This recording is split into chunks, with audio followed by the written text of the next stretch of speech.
Hyderabad Neredmet defence కాలనీలో హైడ్రా అధికారుల జోక్యం స్థానికులను తీవ్ర ఆగ్రహానికి గురిచేసింది. సొసైటీ భూమిలో హైడ్రా చొరబాటుకు వ్యతిరేకంగా అక్కడి నివాసితులు తీవ్రంగా అభ్యంతరం వ్యక్తం చేశారు. హైడ్రా అధికారుల చర్యలపై ప్రజలు ఆందోళనకు దిగారు. డిఫెన్స్ కాలనీలోని కొన్ని ప్లాట్ల విషయంలో హైడ్రా అధికారులు హడావుడి చేస్తున్నారని ఆరోపించారు.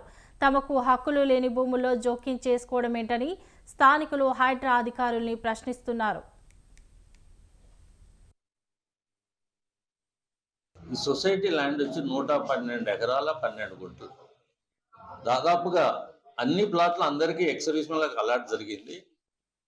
మిగిలిన భూమి ఉంది కదా, 3 గుంటలు 2 గుంటలు, ఒక 100 గజాలు 200 గజాలు ఏదైతే ప్లాట్ ఉందో వాళ్ళకి కలిసి ఉన్న ప్లాట్లకు as per the general body society నిర్ణయించిన ప్రకారం, మరి సొసైటీ బైలా ప్రకారం వాళ్ళకి అలాట్ చేసి మినిమం రేట్ తీసుకున్నాం అన్నమాట. తీసుకొని ఆ డబ్బులు కూడా మేము బ్యాంకులో డిపాజిట్ చేసాం, కాలనీ డెవలప్ చేసాం, ఆఫీసులు కట్టాం, ప్లస్ పార్కులు డెవలప్ చేసాం.